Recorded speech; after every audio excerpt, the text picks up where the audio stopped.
Welcome in to House of Horns. My name is Victor Corona, aka Victor Producer, and joining me as always is Gilbert Manzano, who does it for Sports Illustrated, MMQB. And Gilbert, this was not the result that people were, at least from Ram fans, were expecting. As you know, they lose 28-22. Their season is now over. It's awesome to see people already in the comments. A lot of people left some comments, so we'll get to those. Heartbreaking loss for the Rams as they, made a late attempt at a comeback and it falls short there in the snow. But I thought overall this was a really good game by the Rams. I just wanted to just get your thoughts right off the bat. Yeah, it was definitely a hard fought game for the Rams to make it a one-score game, a 6-point deficit with 2 minutes to go, with Matthew Stafford having the ball. That's probably an ideal scenario that you want, even if the game wasn't as ugly as it was in the first three quarters for you to claw back into the game. Like, say it was just a close game going back and forth. That's the situation you want. You want Matthew Stafford with the ball at the end, go ahead and drive. Even Pukunukul had a terrible game, 37 yards at the end. You're right there. It's just it went back to what happened throughout 3-4 quarters. Jalen Carter was a monster on the front there for the Eagles. So we spent a lot of time talking about the Rams defense up front, but the one thing they're missing, and maybe they'll get there eventually. With maybe Jared Verse will find that superstar level, Hmm. but Eagles had a superstar. They had a game record in Jalen Carter, who made life difficult for Matthew Stafford until the end, and they got that new life. But then here comes a sack from Carter to derail everything. So I understand what Sean McVay said. You know what? I was stunned at the end. I thought we were going to win that game, he said, Yeah. 29-28. So to be in that scenario, it says a lot about the team. But we're going to break down here in the show, why they felt one step behind throughout the whole game, and it cost them at the end. Yeah, I think you're spot on there. I know we got a lot of flack from Eagles fans saying like, "Hey, this is going to be a blowout" and all that, and the Rams showed like in terms of the talent, yeah, they're behind the Eagles in terms of talent, but it just tells you, Gilbert, that coaching matters in this league. And I thought the Rams did, especially with the elements.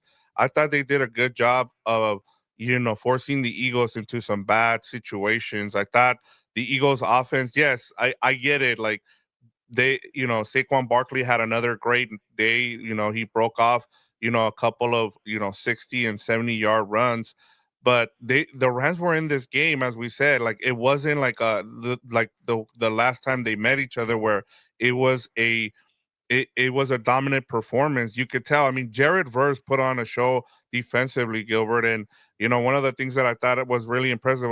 We also heard, well, this is the best offensive line the Rams have faced, and they're not going to do that again. They had 7 sacks in this game, so the defense stepped up. I thought they did what as much as they could do with the talent deficiency that they had. But in terms of you said it, like this game they had a chance to win it. I thought it was over once they punted. I said, oh, there goes Sean McVay again punting the ball late in the game, just like he did against the Lions. And credit to him. I thought the only criticism I would have of McVay, Gilbert, is that he just waited a little bit too long to go up tempo, because the best this offense looked was when they were going up tempo. And I feel like once they got down 2 scores, that's when he decided to go up tempo. And I thought he waited a little too long for that. Yeah, I'm with you there on the coaching aspect, Victor. And you're right. That was a great game by Jared Verse. It's just, and you mentioned it too. The Eagles have a little more talent, or I shouldn't say a little. They have a lot more talent. Yep. And the way I was trying to think about this game, there's two reoccurring things that happen when the Eagles and the Rams play. One, they can't stop Saquon Barkley. They can't stop Yeah. the edges, and they're gonna need to address that in the offseason. Maybe get some bigger linebackers. Get more linebackers who are able to help out with the against the run, because you have the great pass rushers who are able to excel at pushing the pocket and get to the quarterback. They haven't found that next level of, okay, when you're an experienced defender, you also got to set the edge. You got to stop the run. You got to go here and there, and they're playing off of athleticism and talent from being first and second year guys, and they don't have that crafty defender like a Zach Bond doing Hmm. great for the Eagles. They have a young front too, but Zach Bond was making the difference. They're playing cleanup at the end. So you know that was the one thing, Saquon Barkley. But for 3 games in a row, even before Barkley got there in 2023, every time I watch the Rams and the Eagles play, it's so much harder for the Rams. They can't really keep up. Even one score deficits seem like double digit lead deficits. Like it was like a 3 point game, 5 point game, 6 point game for a long stretches in the second half, and they couldn't crawl their way back into the end until they fell behind 13 points and they got that touchdown from Stafford. But it just seemed like they had Yeah. so many opportunities. Fumble from Kyron Williams, by the way. Uh, Yeah. Maybe another a pattern there when you play the Eagles. Stafford fumble too. There was a bad sack too that Stafford took. It's just I started breaking it down. There's one strength that the Rams really have over the Eagles, and that's their defensive front. The only problem is the Eagles have a pretty damn good one themselves, and they Yeah. play better. They had the superstar in Jalen Carter. Eventually, Jared Verse will get there. And I love, by the way, that he embraced the heel, doing the Mhm. thumbs down to the Eagles fans, saying, bring it on. They might be a learning lesson there somewhere for a rookie, but I thought he backed up his words. He played very well. I actually enjoyed that aspect of it. But to get to my point, they have that front, but the Eagles have that too. They also have linebackers. They also have a secondary. Oh, and they have the best offensive line in the NFL. And maybe you Mhm. have the better passer Stafford over Jalen Hurts. But you know what Jalen Hurts does? His mobility complements Saquon Barkley. When you have to deal with the headache of Saquon Barkley and throw in the athleticism of Jalen Hurts, now you're playing mind games like who's going to keep the ball Yeah. 44 yards for Jalen Hurts on the opening drive touchdown. They just have so many more weapons. They have more depth. They also have been there before. And the Rams have now reached the ceiling here of, okay, you got creative with the salary cap. You're not spending too much money. You're going on young guys, but you already paid the Yeah. tab on 2021. Now it's time to get a Yep. new Super Bowl contender roster because you have a ceiling here now.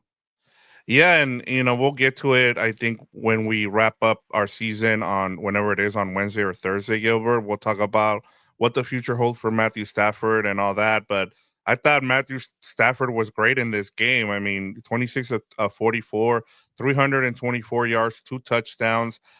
There was a couple of throws he put out there where they could have gotten picked off, but that's the thing when you have a Matthew Stafford, and we'll see what happens with him. He did say, post game that when he was asked about it, he said, it's been 30 minutes since the game ended. I'll take some time to talk with my family." But he still feels like he's got some football left in him, and we'll see how the negotiations go. I mean, technically he has 2 years left on his contract, but they can each side can go their own way. I think the leverage here is with Stafford because they don't have someone that can replace him unless they go and trade somebody, Gilbert. So we'll talk about that during our wrap up show. But I just thought Stafford played well in this game. And one of the things where, you talked about in terms of the talent, I thought Jalen Hurts, I thought got hurt and kind of, uh, instead of playing a save, there was a couple of things where I was just like, what are they doing? Like, I feel like the Eagles let the Rams back in this game. I mean, I don't understand what that bootleg call was. I was like, okay, I guess the Rams are going to take advantage of it here, and it's going to be because we saw the same thing, Gilbert, early in the season. And I know, I'm sure Eagles fans are going to be frustrated by this, and I'm we'll get into it on Four Compas when we talk about the Commanders and Eagles, but like I feel like with we let me get back to my point in terms of hers. We saw it earlier in the season where they try to get the ball to Saquon Barkley on a little short pass against the Falcons. They missed that opportunity, and then the Falcons came back and beat them. I thought this was the same script the Rams were going to use with Matthew Stafford. They were going to, take that mistake by the Eagles and go ahead and score, and it just came up short. And you talked about it.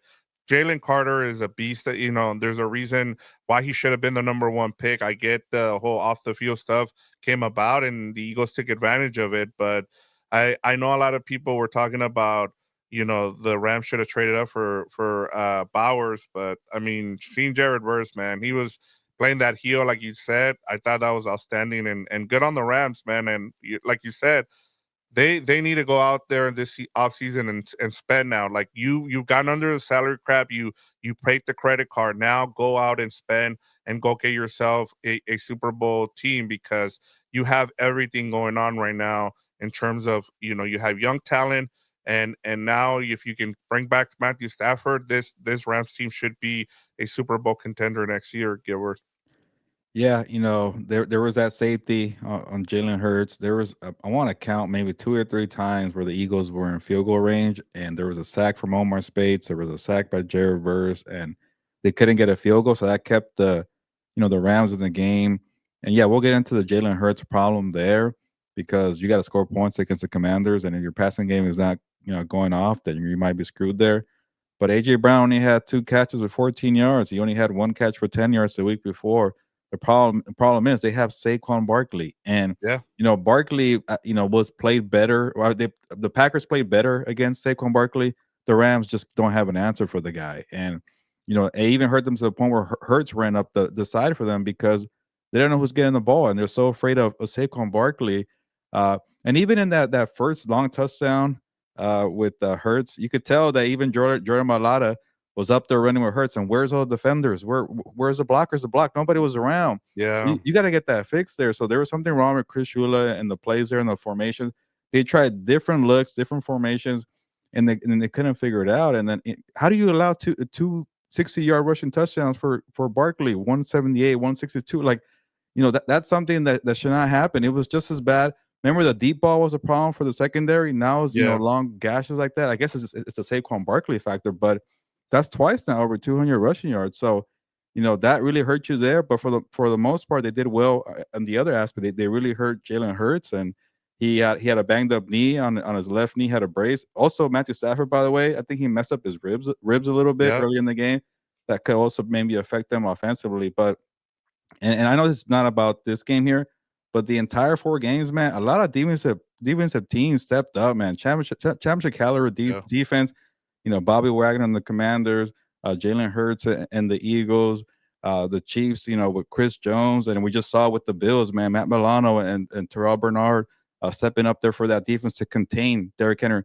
What the Bills did against Derrick Henry, the Rams couldn't do with Saquon Barkley. The damage is already done there. So you got to get that fixed in the offseason and figure that problem out there, Victor. But yeah, we could break down this game in so many ways. There were so many opportunities for both sides to pull away. It was just a combination of a good defense and a star running back that did it at the end for the Rams here. yeah. And I agree with you. I mean, at the end of the day, when you have the better talent, you should be able to win. And honestly, like I said, that's why I really like the Rams' chances because they had the quarterback and they had the superior coaching. I felt like, and Nick Sirianni didn't do himself any favors. He's lucky they won this game because if they didn't, I think all hell would have broken loose in Philadelphia, especially being up. What was it, 13, and then the extra points. I mean, that Elliott would have been the Mhm. kicker. Would have taken a lot of the blame there for missing the two PATs. So yeah, it sometimes it comes down to these little things, Gilbert, and especially in the playoffs because your weaknesses get exposed, and you're starting to see that with the Eagles there, and the Rams came close. They almost pulled it out, and well, that now their season is over. But Gilbert, I wanted to get to some of these comments. People have been really great. We really appreciate. We decided not to do the post game show right after the game just because there was a lot of stuff going on. With also, I went right into the Bills and Ravens game, so it made no sense for us. We wanted people to come back and be able to share their thoughts, and we really appreciate it. Honestly, like it's been a great season because of you guys and everybody who's either listened or watched us. And so it's good to see the same names on here, Gilbert. So let's get it started with Willie Bowen, who says, "I'm mad as hell. The fumbles, the blind officiating cost the Rams the game. Leslie should sign Sander Horvat, a legitimately strong, powerful fullback." So Okay. they want to get the fullback involved in this offense, Gilbert. Yeah, I guess it's an approach, but honestly, was it Willie that said the comment?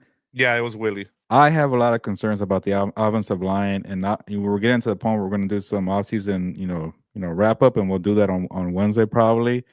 But Jackson is going to be a free agent. Havenstein is older, can't stay Yeah. healthy pretty often. You're set with Kevin Dotson. Are we sure the rookie Bo Limmer's going to be the center? Is Steve Avila your guy there, or you're gonna go back to Jonah Jackson, or you're just gonna eat the money there? There's a couple holes there that concern me. So before you fix the running game, which I don't think it needs too much fixing, I think you gotta focus on the offensive line. Yeah, we talk about Hurts, we talk about Barkley, but that Eagles offensive line was a reason why they're able to do that. Like, there's a reason why maybe Derrick Henry and Lamar Jackson don't work as well. We're just nitpicking here, but Yeah. it works better for Hurts and Barkley because they have the better offensive line, the best one in Yep. the NFL. So I want to see the Rams focus on that before they start talking about getting a fullback and getting maybe another running back. Yeah, you need to fix your left tackle situation. You need to fix your right tackle, especially if Rob Havenstein. I mean, Rob Havenstein has been, he's the last remaining St. Louis Ram, so that should tell you how old he is. Um, Or so his comments making me laugh though. about Sander Hobart, he's Yeah. like laughing my ass off. You can have him. Yeah. We'll see what happens there, but yeah, it's true. I mean, really need to fix their offensive line, and I think that's where the majority of their draft picks will go, and we'll talk about that during the wrap up show. I think they need to fortify that offensive line, and they've done a good job with the free agent signings.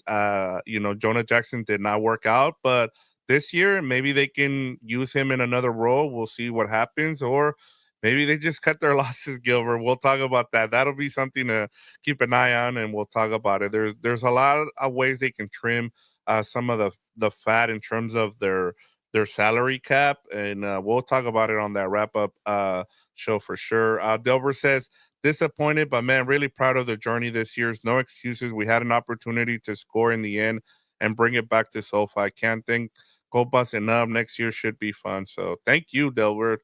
Yeah, yeah, definitely. Shout out to you, Delbert, for being here the whole season and the last few seasons, honestly. Yeah, And part of me, I was really hoping to see, I try not to root in these games, but I wanted to see LA get a playoff yeah, game. same. Maybe it would have been too soon. Maybe you don't want to put all that pressure on what's going on with the wildfires and recovery.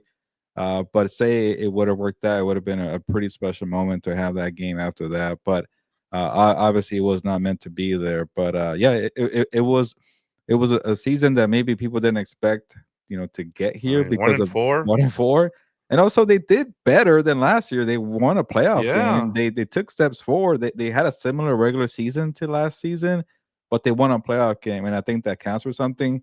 And again, we're going to talk about it during the wrap up show. They just have a very unique offseason we're going to get into, but I like what they've built there, especially with that defensive front. And now it's about completing the rest of the roster to get where the Eagles are at. And obviously the Lions got there last year; they couldn't get there this year, but there's just something there where it feels like you don't have that ceiling. And Victor, I'm kind of kicking myself for not listening to my gut before the Vikings playoff game because I saw the ceiling there. It felt like divisional round, that's the best you could do. You can't hang with the big boys. You can't hang with the Eagles. But man, that front made me feel like they got a chance, and they got Stafford, yeah. and And they they got McVay, did. and they I did it. mean, look, You're they right. they Yeah, almost did. I mean, it's not like they got blown out, Gilbert. I mean, they had a chance to win this game late, late in the game there. it So, just I feels like mean, they were always 2 steps behind, and they had yeah, like a bowling ball or whatever rock they had, and they couldn't get there. And even when they were moving, I'll say this, I honestly didn't think they're gonna pull it out until Puka Nacua got that reception. I'm like, yes, oh crap! I'm like writing my story. You're not gonna do anything here. You've been sacked too many times here, Stafford. Kyron Williams can't hold the football. No, you're not gonna move. You're done. And then they got that. I'm like, oh crap! Here we go again. I was actually getting ready to write a second story. I hated it. But yeah. yes, you're right. They were in it. But it just for 3 games in a row now, Victor, from last year to the 2 this year, it just always felt like they were a step behind and they couldn't get over that. Yeah, and that part of it too, Gilbert, too, is that if we're being honest here, in terms of if you look at this roster right now, they're super young. Yeah. I mean, outside of Matthew Stafford, they're I think the majority of, and it's Rob Havenstein and Matthew Stafford are the two oldest dudes on this team. A lot of their roster is under 30, so that also has to do with it. I think though, having this experience, that's why I said, like, when we were, I think it was like maybe a little bit past the halfway point. It was after the loss to the Eagles, I think, when we started saying, like, what is a successful season for the Rams going forward now? Like, do you just want a division? Do you want to win a crappy division and then that's it? But I think winning the division and Yep. winning a wild card game, I think that made it to where they took another step. I think, as you mentioned before, Gilbert, to your credit, is now you want, if you're going to get into Super Bowl contender status, then you need to fix the rest of this roster now, by whether it's by trade or whether it's by adding free agents, and through the continue to do it through the draft, because they're right there. And then you need to make sure you keep Stafford, because I unless you think there's a guy out there that you can go and trade for, like you did a couple, back in 2000, I just don't see how this happens for them. I don't want to see them go for Sam Darnold. Yeah. We even saw it with Jared Goff. There's limitations to the non-star quarterbacks that and I was writing about it right now. That sometimes we make such a big deal about like how difficult it is to get a star quarterback. But do you know how difficult it is to have a limited quarterback and have the surrounding be so perfect? Like Brock Purdy and Jimmy G couldn't do it with a perfect roster of the 49ers. Jared Goff is not going through that, and two different franchises. Like you got to build a very stacked roster. But even then, like we just saw Josh Allen didn't need to be a superhero for the Bills. Yeah. It's like it just matters about, you know, I'll say this: you got to have a franchise quarterback to help you increase the odds to win these games. It's Mm-hmm. not everything, but it's also better than having to feel like you got to be perfect to help out your quarterback. Yeah. But you win these games in unique ways. Jaden Daniels had no business being a stacked Lions offense on the road. It just football has a funny way of working out. But I'll say this: I'd rather have the franchise quarterback than the one who's limited. So I'd rather have Stafford until you find something better. Maybe you draft somebody and you go that route, and maybe not this draft. I don't like this draft, well, at least from what I hear from the experts. But uh, he You played just never well. know, Gilbert. Yeah, Honestly, that's like, true. I think yeah, Mike Tomlin was the one that was quick to remind people to say Lamar Jackson 31st, 32nd yeah. pick in the draft, Jalen Hurts second round. So maybe that's the thing. That's the point, Victor.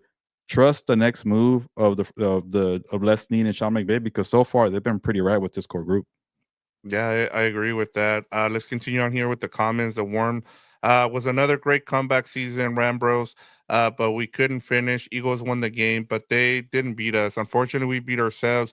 Rams should have capitalized on that safety, but didn't. I'm guessing is what he was going to say. And Hmm. honestly, Gilbert, I felt like those two turnovers really cost them the fumble. But as you mentioned earlier in the show, Kyron Williams and then Matthew Stafford, like I kept like I even in that drive with Matthew Stafford fumbles, I'm like, you just need to be able to get to fourth down and be able to punt the ball here, just with all the pressure that they were under, and the offensive line just couldn't keep their blocks there. And I thought Big Fangio did a good job of sending some pressure there, which he generally doesn't do. He doesn't blitz much, but he did a good job there. And it wasn't until they went up tempo that they really, which I thought, like, that's why I mentioned Gilbert in our previous show. Like, hey, maybe use what the Commanders did with Jaden Daniels and go up tempo here, and they just waited for forever. Which honestly, I'll be honest, Gilbert, right now, I'll tell you this: I really like the Commanders to beat the Eagles in that game next week. Yeah, I do too. I think that offense is for real. I'm tired of people looking at the roster and saying, "Who do they have besides Terry McLaurin?" But we'll get into that soon. Yeah. But I'll say this about Stafford in the passing game, and Dano reminded me a little bit from both sides. Yeah, it sucks that Braden Fisk, didn't finish the game. He got injured. I think it was the last one that he had Oh, comment okay, there. I got you. But yeah, Braden Fisk got injured, but also for the Eagles, their rookie stud got hurt too, and Quinion Mitchell. And I thought anytime that Matthew Stafford was attacking his side of the field, they had success there. I think Demarcus Robinson got like a 48 yarder. He took the ball away from Isaiah Rodgers. Yeah, Cooper Kupp got a 30-yard reception from Isaiah Rodgers. Puka Nakua beat Isaiah Rodgers on a third down blitz where Stafford saw it, checked down. Kyron Williams got the block on the blitzer, and he threw it to Nakua, but he dropped it. So there yep, was moments to take advantage there. It's just to the credit of the front for the Eagles, everything was sped up a little bit. There was chaos there, so they weren't able to hurt Isaiah Rodgers. To the credit of Isaiah Rodgers, I think he picked up the Stafford fumble too, by the way. mhm, Uh, but at the same time, I'm thinking about again more scenarios that occurred. Shout out to the Rams defense for only holding the Eagles to 2 field goals on the 2 fumbles, because that game would have been ugly or over yeah, before that. So, yeah, a lot of breaks there, a lot of missed opportunities too from the Rams. So again, I just keep going back to like it just felt like they were playing with boulders and trying to keep up. Yeah, and I mean they kept the game close, and that's all you really wanted, and have a chance at the end, and that's what they had. Unfortunately, it just that sack by Jalen Carter, I think, threw everything out of whack after that on third down, and I even saw, I think, a video with Dan Orlovsky where he said if he doesn't make that sack, the Rams had, I think it was Tyler Higbee on a little I don't know what you call it, but it was like a kind of like a dig route where he went one way and then turned, and then the defender fell, and he would have been in the end zone at that point. So, yeah, I mean that was a huge sack by Jalen Carter, and it was a miscommunication on the offensive line there with Bo Limmer and Steve Avila, who no one picked up Jalen Carter in that situation, and he got the sack, and that was the ball game, unfortunately. Because then it didn't matter by that point because I know they had a chance on fourth down, but you knew they were bringing the house there, and Stafford was just trying to get rid of it on fourth down. And I know people are mad at the officiating. I get that, but you had a chance to win the game. I just wouldn't blame the officiating in this game. And you're dealing with elements too, like with the weather, with the snow. It's just hard to do your job there. So I give them. They did catch a lot of, like, I didn't even see the false start on that put on the tush push, and then they like zoomed in, and I was like, oh, okay, I see it on Lane Johnson, which forced the Eagles to kick the field goal. So like I said, I don't like to blame the officials, especially when games like this. Maybe I'll make the exception when it's against the Chiefs and it's pretty obvious when people keep bringing it up. But with this, I'm just like, look, the home team, that's why you get home field advantage, man. Like that's just the way it's gonna go. Sometimes you're gonna get favorable calls. We see it in every sport, Gilbert. Yeah, it's not really an excuse, and I don't want to say let's let the officials off the hook, but at least it's been consistently bad.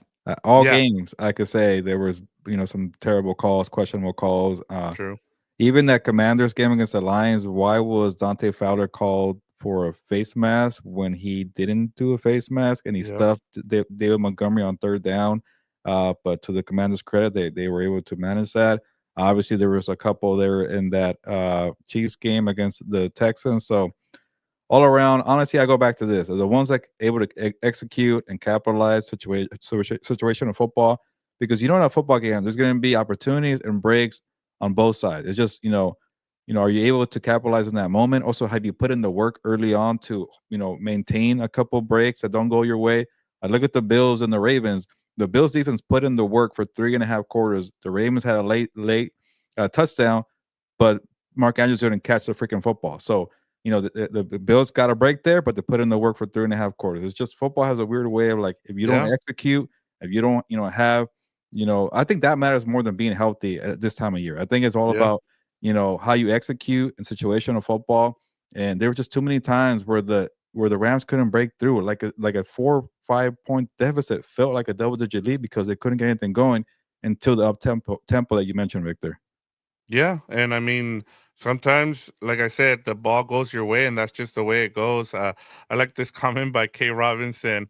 Says, "Why losers always blame the officials?" Question mark. That's lame. Just take the loss. It happens. That's why I don't like blaming officials. Like I said, unless it's only where you could tell that it was egregious, then you call it there. But I'm not gonna sit here and tell you that the Rams lost this game because of the officials. That's not what happened Yeah. here. I mean, like I said, they had a chance at the end there, and Jalen Carter made a great play, and that was the ball game, and that's the way it went.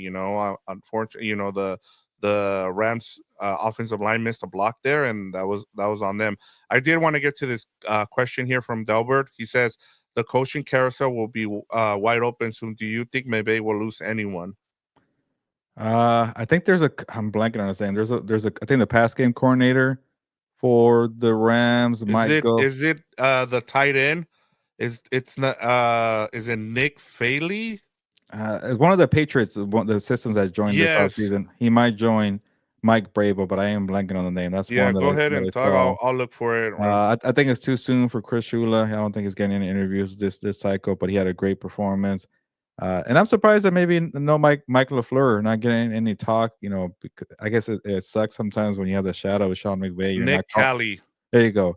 Yeah, Uh, tight ends coach and pass game coordinator. yeah, there you go. So he's doing both there. So he could be somebody. Mike Brable has connection with the Patriots coaches there that came from New England. But I don't see too many in this cycle, which is a little strange because they maybe it's not too strange. As a Kevin O'Connell struggled, and Matt LaFleur struggled there in the Sean McVay coaching tree. But Liam Cohen could be one from the Sean McVay coaching tree, but he fired him. Does that count? I don't remember. Yeah. But I think for this coaching staff, maybe not too many changes, but you never know. Every year is different.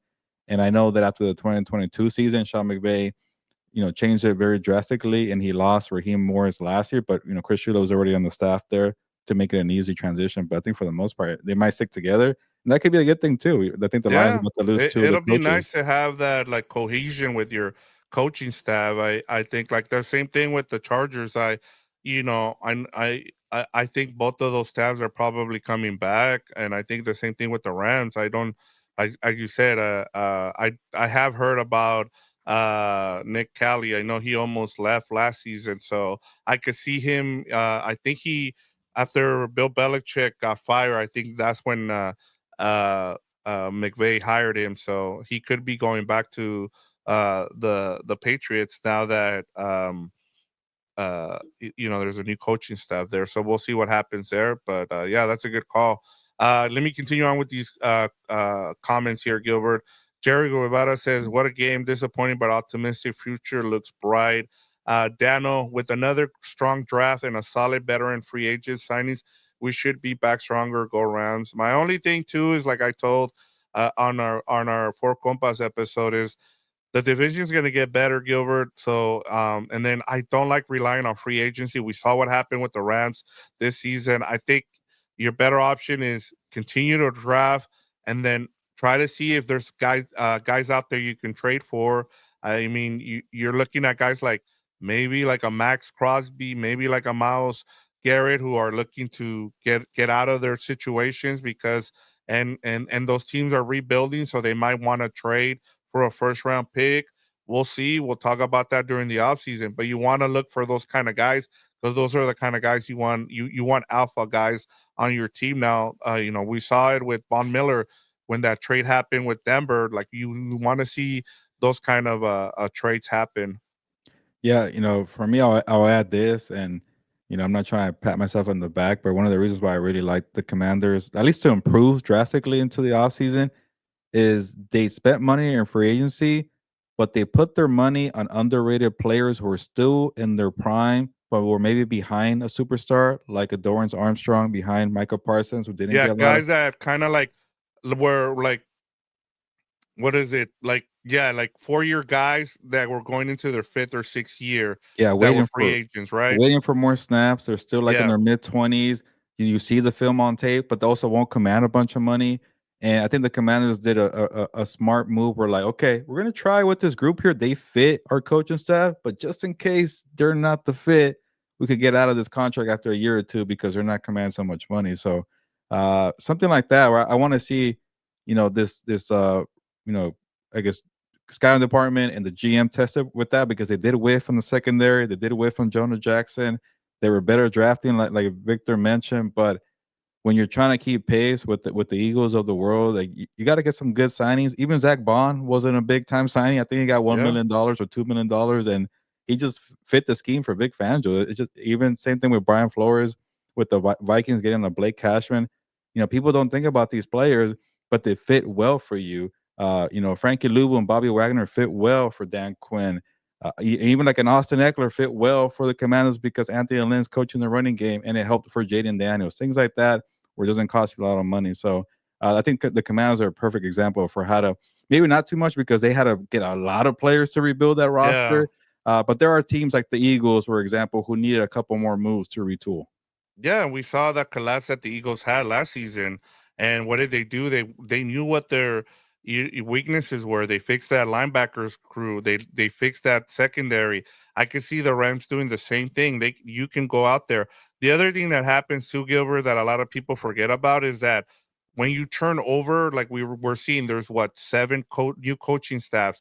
Those coaches are not going to keep those guys. Some of them are going to let go, and you're going to be able to go and pick up some of those guys because they don't fit their system. So that's where the Rams can come into play and be able to pick up some of those guys.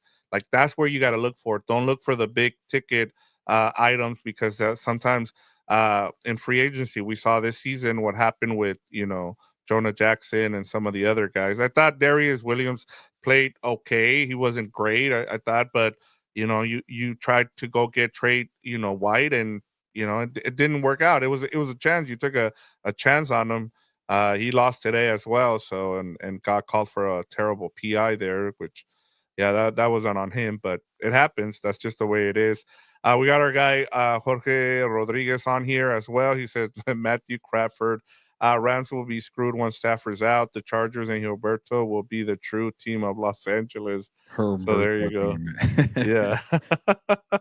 Our guy Jorge, we love him. Jerry Rivera says, is Greenlaw too costly? He's an unrestricted free agent in March. I just don't know how he's going to be after the Yeah. injury. I mean, he barely even played. I just let him stay with the 49ers at this point. I wouldn't even take a chance just because you don't know. And if we're being completely honest, this has nothing to do with the 49ers. The Rams just are not going to pay linebackers. They're just not. That's just the way it is, Gilbert. And I think with Drake Greenlaw, he won't be costly because of the injury, but that's an injury that takes a while to recover from. So I Yeah. I don't know if I would do it. But I'll say this, I think they do need to look at linebackers, and if you wanna maybe spend some money, linebackers usually a market where you could find value because people don't think about it as much. Maybe they do now. Maybe they will now because of Derrick Henry, Saquon, and Josh Jacobs running all over people this year. But they gotta address it, man. They were thin out there. Omar Spades did a good job, but he's a smaller linebacker too. You need a downhill runner, somebody aggressive there, because if you're allowing your pass rushers to pass rush and focus on that and helping out with the linebackers helping out with the cleaning up the mess in case it can't get there, fast enough, that's gonna make a difference. But to me, they got exposed big time by Saquon Barkley. I get he's a future Hall of Famer. He's a superstar running back, but there were people talk about the Bills being too small, but this secondary was and linebacker group was too small at the end there. So maybe they look at that, but you're right. There's a habit there where Les Snead where he doesn't pay linebackers. But to me, maybe being frugal and creative could be a position there at linebacker. Yeah, I just think with how the linebacker is in the draft, how they're drafted, you can get one in the second and third round, Gilbert. If you can, I just my thing would be that I don't have a problem with them not spending for a linebacker. What I do have a problem is at least invest in one in the early rounds. Just give yourself a chance to be able to get a one that has some talent out there. And I'm not saying that Omar Space doesn't have that talent, and they've been good at finding linebackers. We saw with Ernest Jones. You just have to at least Yeah. invest one of those draft picks into it. Yeah, I guess the only problem is I feel like offensive line should be the Yeah, priority in the first round. which Uh, I'm with. Yeah, but it always depends on best player available, and then you don't have a second round this year. So, but you can still find somebody in the third round. You never. We see it all the time in the NFL. We see it with the Rams all the time. Fifth rounders, doing well. So, yeah, it could definitely be I think for me, O line, and linebacker are probably 1 and 2 for this team. yeah. Those are huge. And there's other guys here on the comments. I just want to get to this one because we have our. I love when we have we post game shows, Gilbert, and there's people from other fan bases who join us here, and then they just continue with us. We saw it last season with Shaft, who joined us from the Lions. This year it's Gil from the Vikings. He's like, Cancun's Oh guy yeah. saved y'all a seat, so laugh out loud. And then he's like, told y'all the Lions were gonna be one and done. So yeah, I mean, shout out to you, Gil. Thanks for riding with us. We really appreciate that. I know that we're here talking Rams, but especially after that loss last season. I mean, the NFC North, man, man. I guess we all got. I fell for the 40 banana wins in in the the regular in the season, 0-3 in the postseason. yeah. Yeah, and then Gil said needed to run the ball in that last drive with the bad weather and passing is not a great idea. So, but that's how they got back into the game. So it's kind of hard. Like I really didn't like that second down run with Kyron.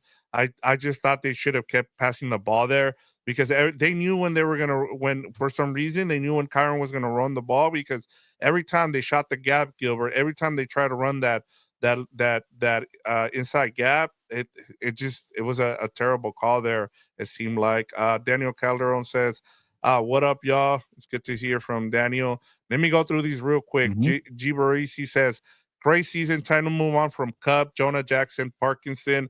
Need O line, tight end, linebacker, wide receiver, and cornerback." Gilbert. Yeah, Higby had another good game today. But I guess he want to get younger at some point at tight end there. Uh, Yeah, we'll see with Cup and Stafford. That's what makes this team unique. Like they're headed in the right direction, but they also might not have a quarterback if it doesn't work out with Stafford, and maybe you might not have a number two wide receiver, so it could be more holes there. I got to think about that one a little more.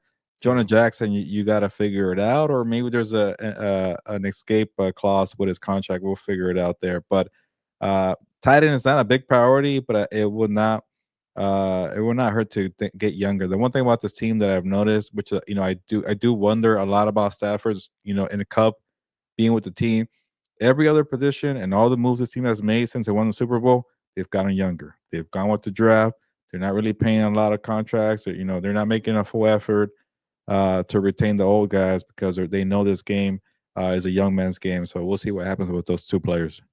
Yeah, I mean, we'll talk about Cub. We'll talk about Jonah Jackson, Parkinson, and Matthew Stafford on the wrap up show. Daniel Calderon says, we had that W. Kyron needs to prove himself next year with the fumbles. I think Gilbert, with, especially with Blake Corum in the picture, I think it's going to be pretty much that'll be the last year we see Kyron Williams in a Rams uniform. Yeah, unless Blake Corum doesn't take a step further, in the second year he rarely played his rookie year. He got hurt for the playoffs, so it's gonna be a big time year for Corum to show the Rams that hey, you could believe in me, and you could let him go. And Kyron Williams didn't really take off into his second year as well. He was playing behind Cam Akers his rookie year. He got hurt a lot his rookie year, took off that second year, and then still did his thing in the third year. But we'll see how he does in the contract year. But those fumbles, man, that was a problem, and you could tell it got in his head too because he was pretty Yeah. pissed off. But to his credit, he got over 100 yards rushing today.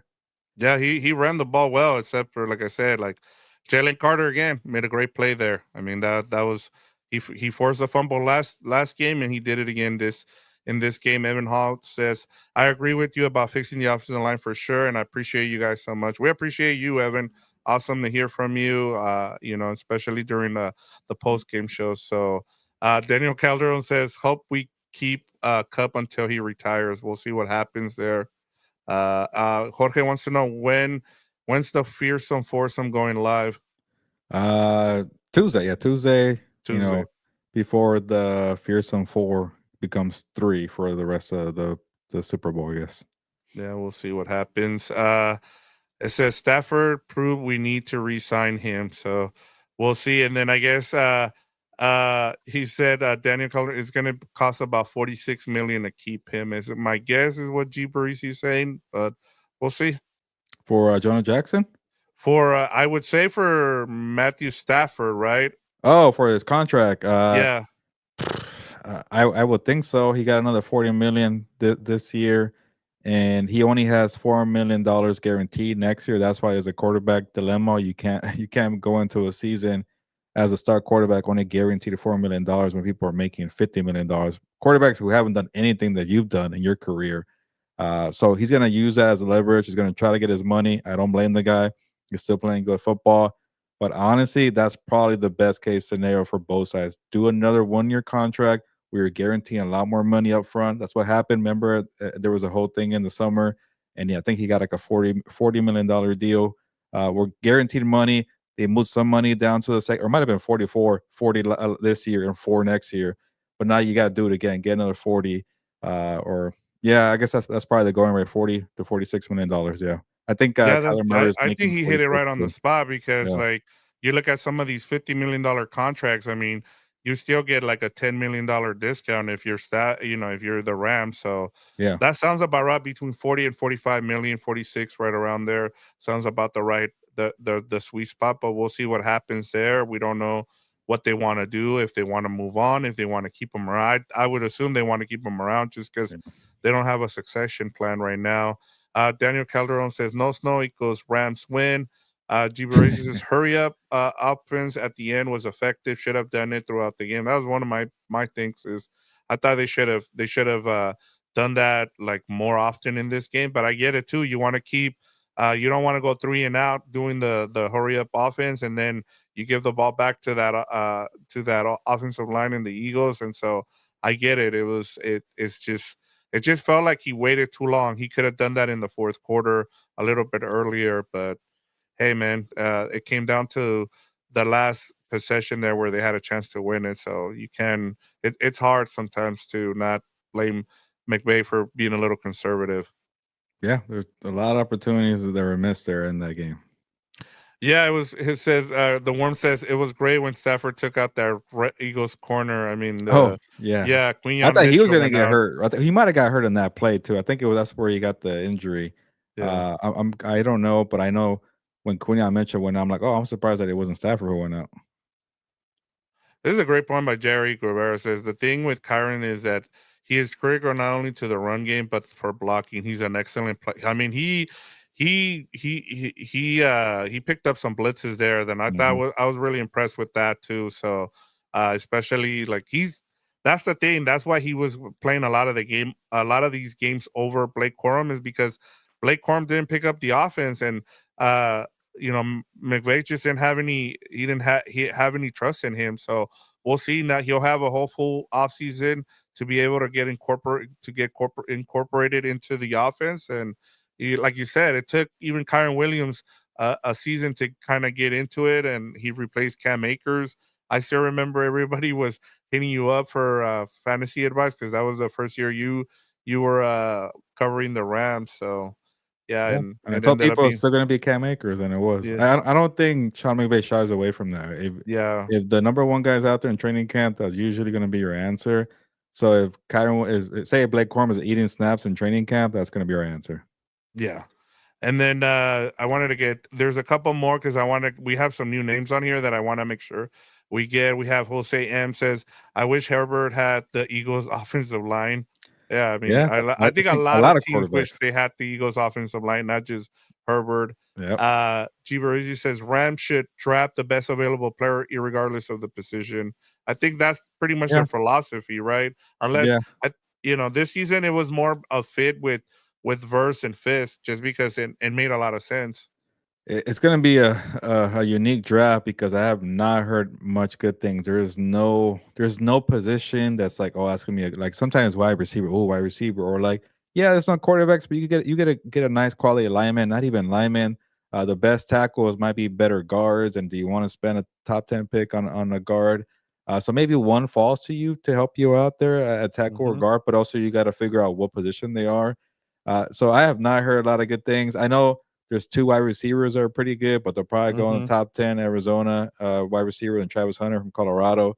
But other than those two guys, I don't really hear. Well, I know there was that tackle from Michigan, but these are like they're very limited to one per position, and they're usually going to be in the top 10, not the Rams territory. So maybe mhm, there's one you fall in love with. You go up to get that cornerback from Michigan or the defensive tackle from Michigan. So those are two guys that seem pretty like they're studs there at their respective position there. But it just usually every draft has like, damn, that's a lot of good running backs, or damn, you're gonna have a bunch of maybe a couple good tight ends. And last year it was six quarterbacks taken. Maybe this one will one be good from this class. Maybe it's Kenny Pickett's draft all over again. So it's gonna be unique in various ways. So for the Rams, like you probably want to keep Stafford because you know that the draft might not be good for quarterbacks yeah. either. Yeah, and the thing I've heard is that it's a good running back draft. There could be like at least 10 of them drafted in like that are good, like within the first 4 or 5 rounds. Um, yeah, that's what I've heard. It's not a good I mean, wide receiver is always gonna be good. You're gonna be able to find those. Can you find those offensive linemen and defensive tackles in this draft? That'll be where you wanna kinda hit on. But I don't know. Like we discussed what their needs are. We just don't know which way they're going to try to go. So we'll leave that for the wrap up show, Gilbert. Red State, welcome. It says last 2 years have been a fluke with injuries. We have been in playoff games for 2 months now and finally lost one. So that is a really good point Hmm. there. A They've been playoff tested. Louisville fan and Rams fan. Maybe that's from the St. Louis days. The Yeah, holdover. we'll see. But man, I don't know. Uh, I'm thinking Midwest. You know. yeah. We have Matt Harrop who says go Birds. So we have a Eagles fan on here, and the worm says Max Crosby would be awesome with the Rams. We'll see what happens there. Like I said, he's might be looking for a better situation there, especially with the new coaching staff coming in. Rest State again says Ernie Jones didn't do us any favors turning trader right before game one. They traded him. That wasn't on him. That I don't know about that. Yeah, Uh, they didn't how want to much pay him. would it? How much would it take for how much would it take to trade for Max Crosby, Gilbert? At least a first round pick, right? I think so, and I think he just got paid not too long ago, so maybe you could hold up No, a he's second. got like so he's looking for guarantee money. That's the Oh, thing. He's then that's yeah. maybe you'll get him for a second round pick because that's the case. But then, do you want to give him a bunch of money? I guess you can. He's a very good edge rusher, but I just don't see Tom Brady doing that. I don't know. Yeah, I'm not saying Mark Davis anymore. It's Tom Brady's calling the show. yeah. But yeah, you never know. You never know. Delver says Puros Cuernos Compas, great job. Hey, it's great. Whittington, and that's another good one. Whittington will be great at wide receivers for us. Cup is fan staff will be back. So he's already saying they'll be back. And even the Worm says Whittington is our swift, nice army, great player. He is also physical, just like Puka. So yeah, that is true. Yeah, that's pretty much does it for our comments, Gilbert. Just give me your final thoughts, and I know we'll get to our wrap up season episode on Wednesday most likely. So make sure you join us for that. We can talk about all this, guys. You guys can tell us what you guys want to see. Where do you guys want to see improvement with this Rams team? As we said, we already said offensive line is going to be a big priority, and then also there's that secondary trying to find a shutdown corner there. That would be something to improve on. But yeah, just give me your final thoughts here in terms of, this team starts 1-4, they make the playoffs, they take another step, but they fall short here against a very talented Eagles team. Nothing to, feel bad about. They took another step though. For the most part, the Rams pretty much showed us in this game who they've been throughout the whole season. A very dominant defensive front with an inconsistent offense, and they were inconsistent throughout this game. Offensively, they had a nice touchdown to counter the one that they had with Jalen Hurts there, the Eagles. But they just had too many long stretches where they couldn't get anything going. Obviously there was a fumble from Kyron, but that wasn't everything. I think the Rams are going to go into this offseason and kicking themselves for not getting Puka Nacua more involved, not being more creative with that. Like you mentioned, the up tempo. So the offense, blowing it a little bit and not being consistent. That's what bit them at the end a little bit because that's what happened throughout the whole year. That's why they were 1-4. That's why they needed to wait until week 17 to get the NFC West title. But that defense is on the rise. They couldn't help out the offense this time around because the Eagles just had too many weapons and too much depth on both sides of the football, and they got Jalen Carter, but they got Jared Burris on that side for the Rams, and I thought embracing the heel was awesome and backing it up. He wasn't rattled after Saquon Barkley stopped and gave him some trash talk, on that first touchdown. He answered with 2 sacks and I think 3 quarterback hits there, a couple tackles for loss. So, they're situated with a good core group with Puka Nacua on one side and Jared Verse on the other side. So now it's all about getting depth, building the defense, building the offense, and figuring out what to do with Stafford. I think it's obvious. I think you made it seem like it's obvious too, Victor. Mm-hmm. Bring them back. But I think this game just showed who they were in 2024. A defense rising on its way, not quite there, and an offense that needs to figure out how to get back to being consistent because they weren't as explosive as last year.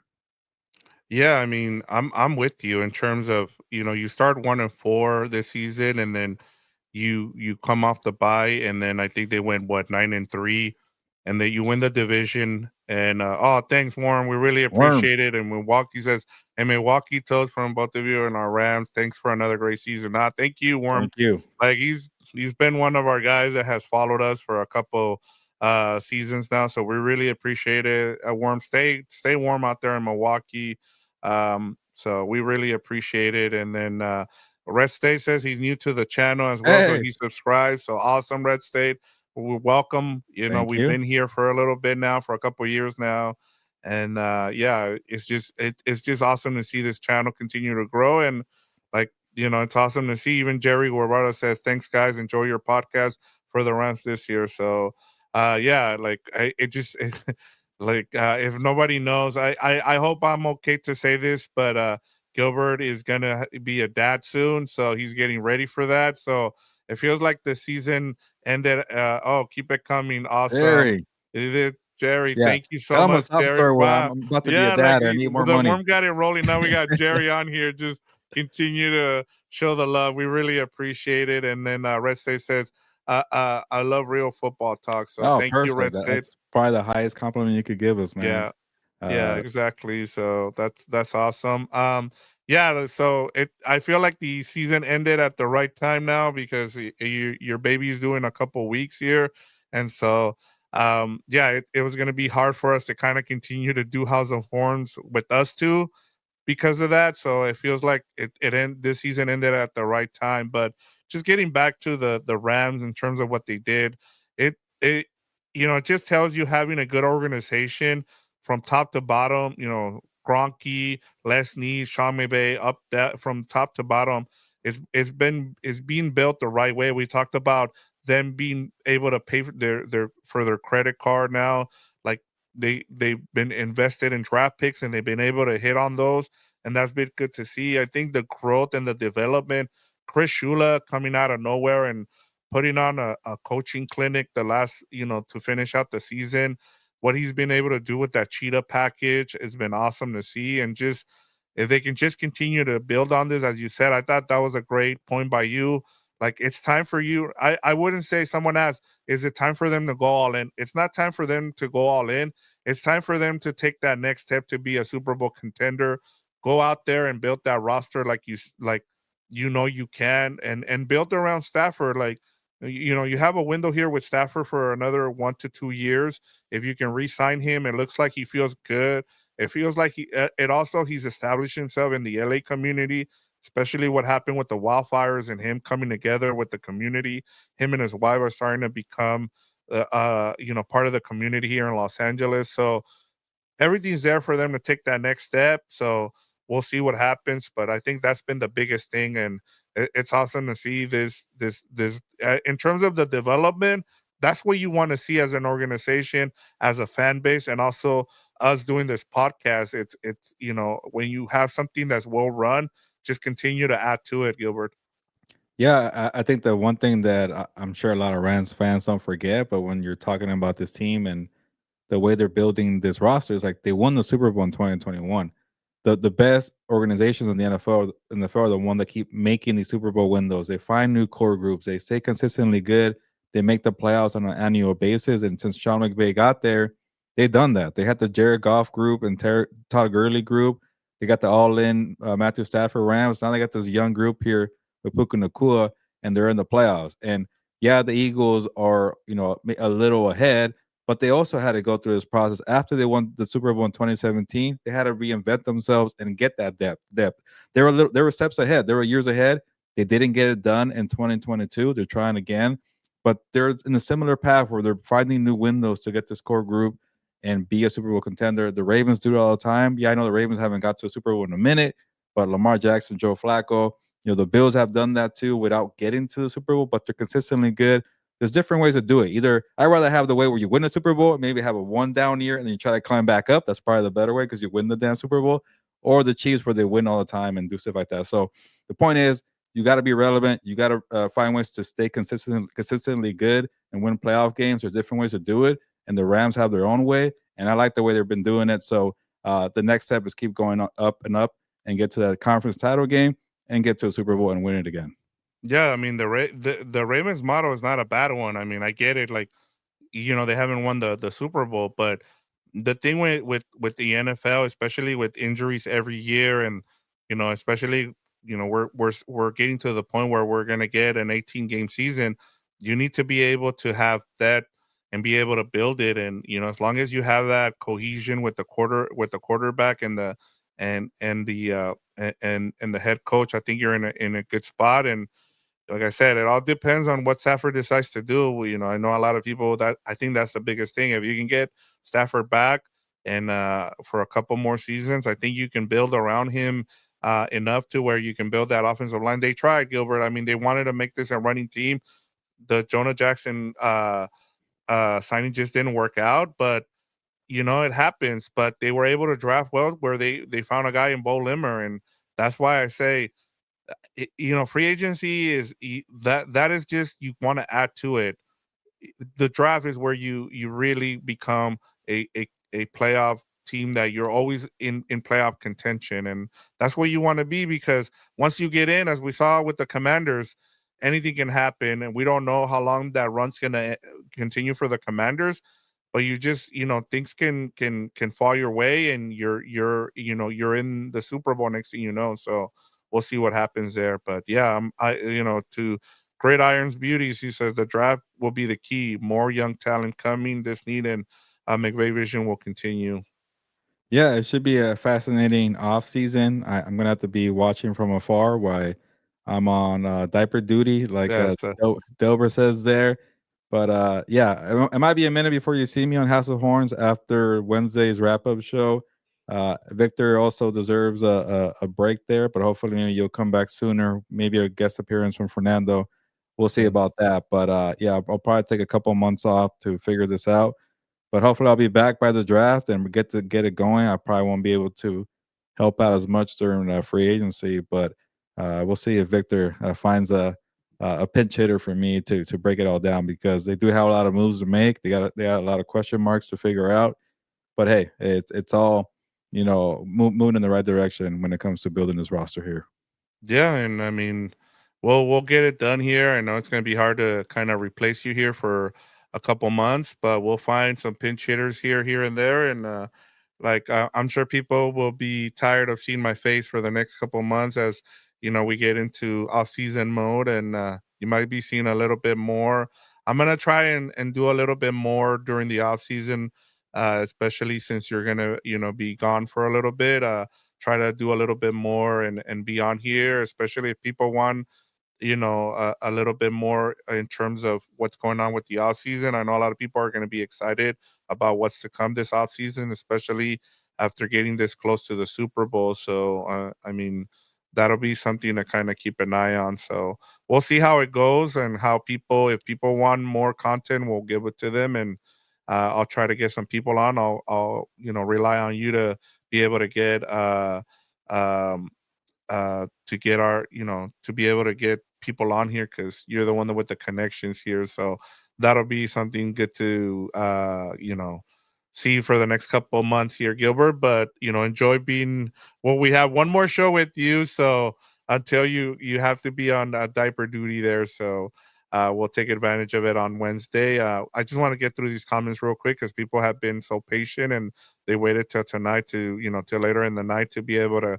come out. And then if you join it, if you watch this on later on, make sure you leave us a comment, see what you want to talk about. If you have any questions for our wrap up show, anything you want to see on that wrap up show, anything you want us to talk about, we'll get to it. But Great Iron Beauty says, I think we all knew we had a shot, Slim, but it was a shot. But the turnovers and missed catches were a big deal. If we convert on those at each clock, and we would have been more ahead. That is true. Mhm. Red State says Quincy Riley is the best cornerback for Louisville.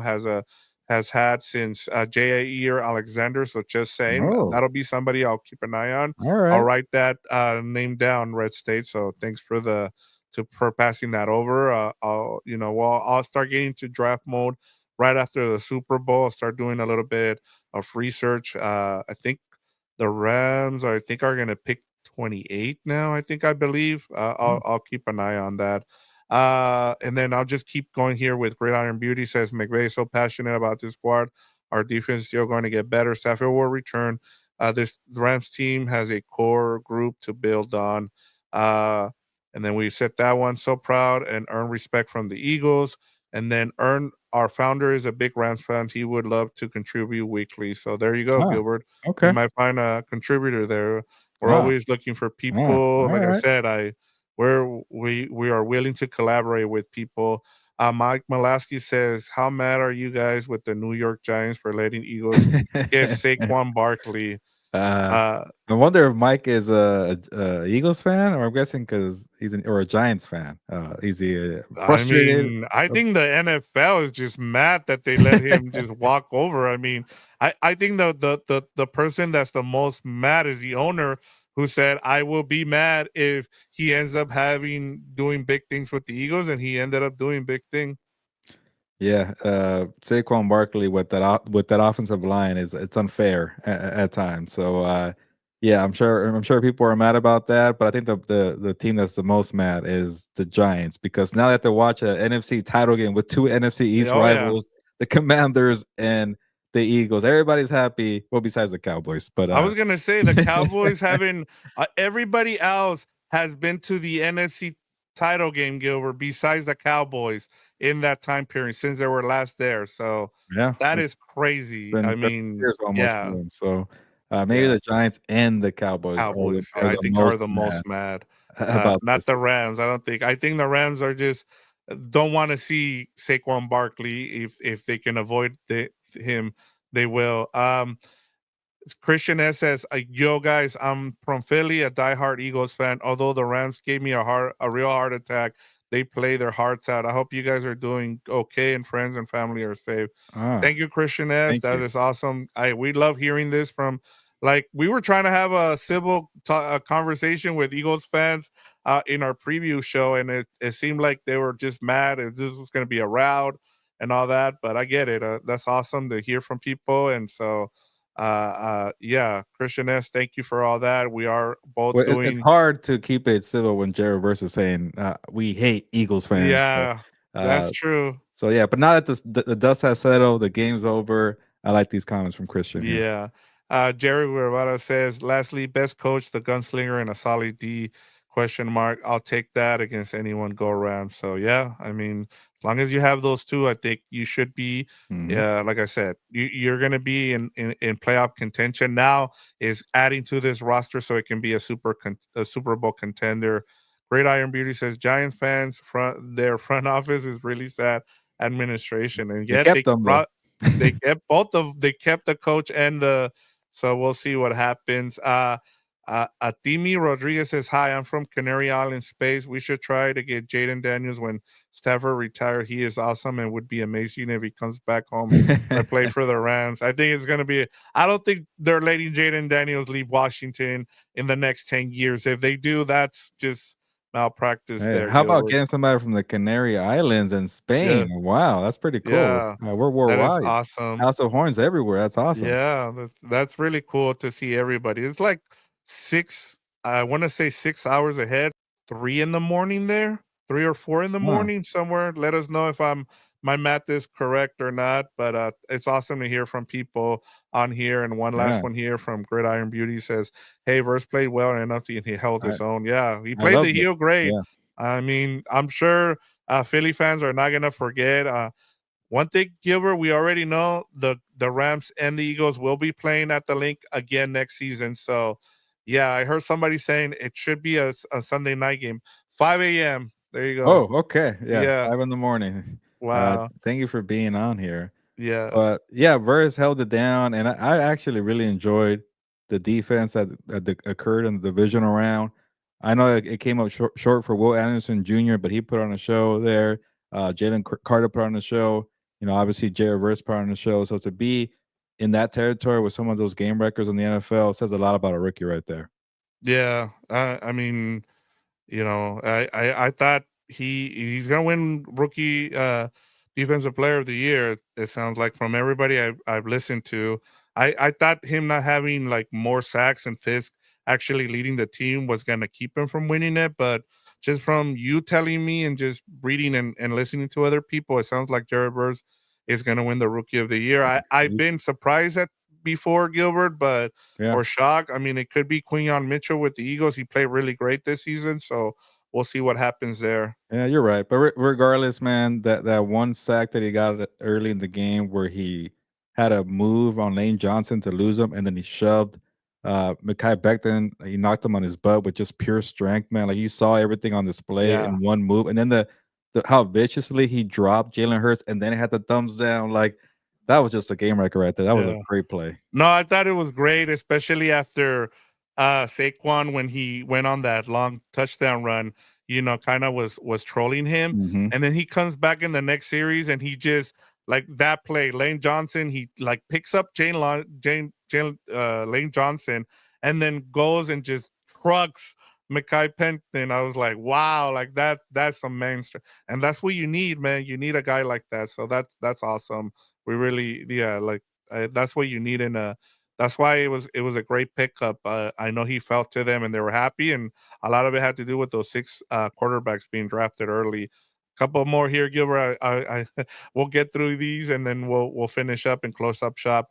Kyron will be fine. He's a great top five back. Shula just needs to stash a can of stickum somewhere close by. Yeah, I Gridiron Beauty agree. says, "Hey guys, Mob Squad MX is a big group and supporters. Mexicans and Hispanics are diehard Ram No, fans, and look that's at that. pretty much how Gilbert saw me on doing this podcast. It's like, hey, there's not a lot of people who look like us doing a podcast for the Rams, and I mean, Gilbert was he's the reason why we started this podcast, and he was the beat reporter for." The Southern California News Group for a year there, and then before he moved on to Sports Illustrated. So yeah, I mean that's part of the big reason why, because there was a lot of people like us that look like us doing a podcast about the Rams. Yeah, and I love that we're doing it our own way, and people seem to enjoy it, and they're coming Yeah, over, and we're growing, and here we are, late night, 5 a.m. In Spain, apparently, and after a loss too. Keep in mind, and people are still yeah, dropping comments, and they're listening to us talk over an hour. So we're doing something right, and I and yeah. I and I really appreciate all the support for that. Yeah, we really, yeah. I mean, even one more comment here. Hey, I always appreciate your analysis and insight, solid takes and breakdowns. We appreciate you. I mean, we honestly, the way this community has grown has been awesome.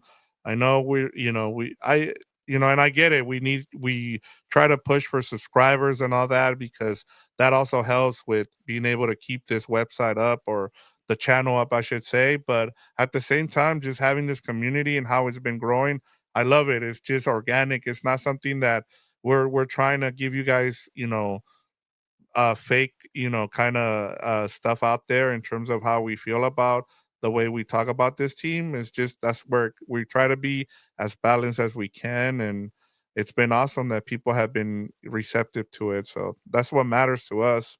Yeah, no, same here. Like we had that one comment about real football talk. We try to have a balance of like, keeping it, down the middle, keeping it fair for both sides. Obviously, I know there's more Ram supporters here, but we're gonna give you the real truth here. We're not gonna give you, too much coach speak because at the end of the day, we don't know what schemes and plays are Yeah, going out there. But we're gonna give you the best of the knowledge that we have, when it comes to being a football head.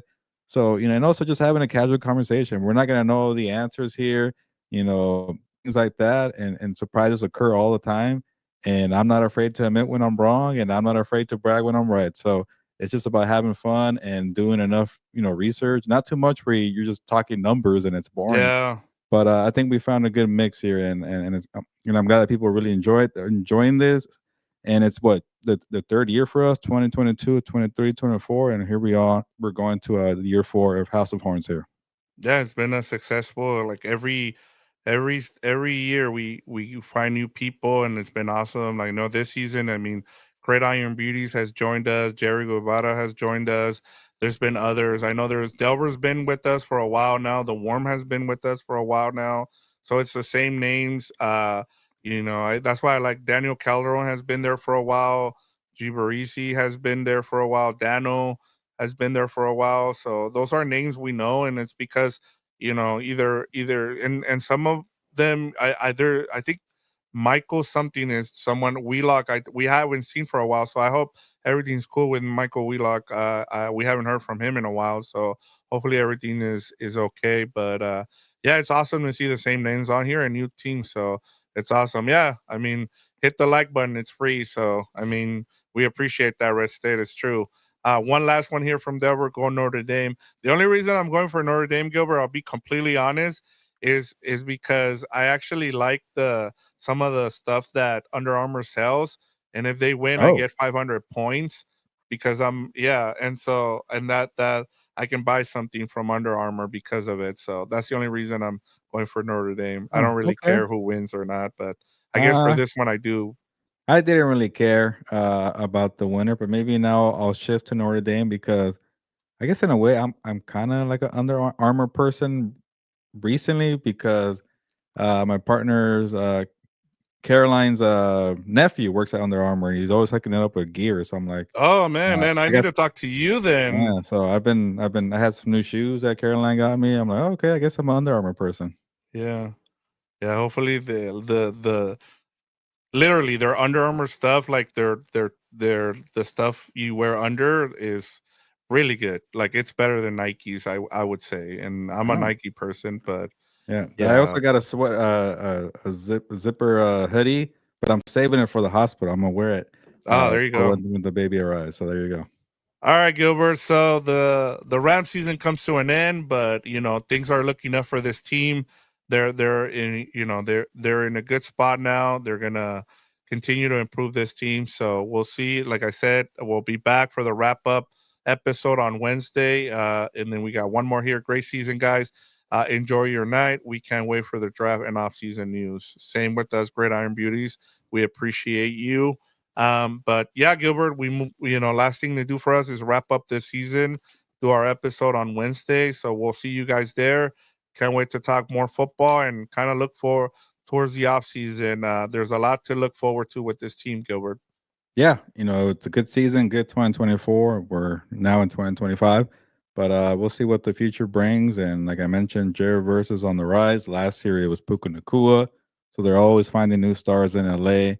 And it was a challenging season, on and off the field, and it was great to see that the Rams, were able to win a playoff game and bring some positivity to the city after the wildfires. So that worked out there after the Monday night win against the Vikings. So overall, like I mentioned, I thought it was a successful season because it took steps forward.